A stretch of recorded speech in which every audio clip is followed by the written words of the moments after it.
told King Samuel to utterly destroy them. Hear me.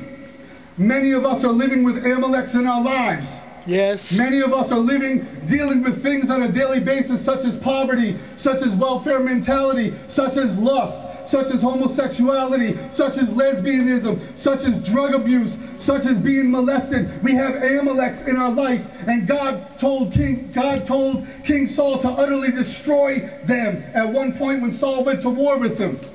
King Saul did not destroy them. He kept the king of Amalek alive and kept some of his sheep and the good goats and everything alive. And because of that, because of his disobedience, God told the prophet Samuel, I will have no more dealings with King Saul.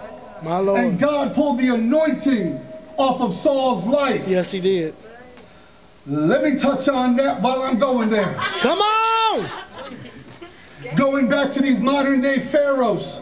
Yeah, come on. If you talk about them, the first thing people want to say is, touch not my anointed. That is a sinning preacher's favorite verse to hide behind. Jesus! I see where you're going. Preach that. Holy Ghost. I'm so sick and tired of people telling me, touch not my anointed, touch not my anointed. Church, we need to learn to discern the difference between talent and anointing. Yes! Just because someone is a good speaker, just because someone is eloquent, just because someone can motivate people, does not mean that they are anointed. You better come on! Moses was such a bad speaker, God had to hire an interpreter for him. Yes, he did. Come on now. Everything Moses said, he had to turn around and say it to, was it Aaron? Yeah. Aaron. He had to say to Aaron, God said this. Aaron turned around and told the people, this is what God said. My Lord. But yeah, we got these preachers sitting up there, and because they're talking all eloquently, and they have done this and they have done that, we call that anointed. That's not anointed, church. It's time that we bring discernment back into the church. Thank you. Yes. I'm going to start running in a minute. Go ahead.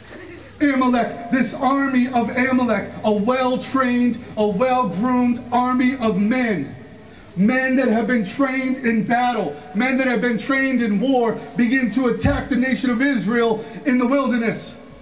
And the Bible comes out in the book of Deuteronomy and talks about that they don't come to them face to face. They sneak around the backside and they begin to kill the weak and the feeble of the people. They're taking them out from behind. Jesus. Yeah. Moses tells Joshua to go gather some people and make them an army tomorrow and go fight.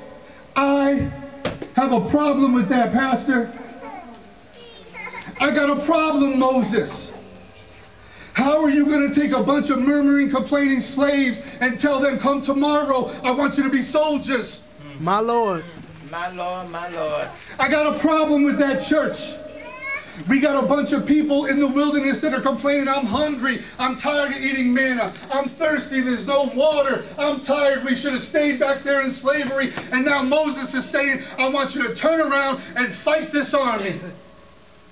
I got a problem with that, church, that we're doing that today. People are coming in the church and they've been on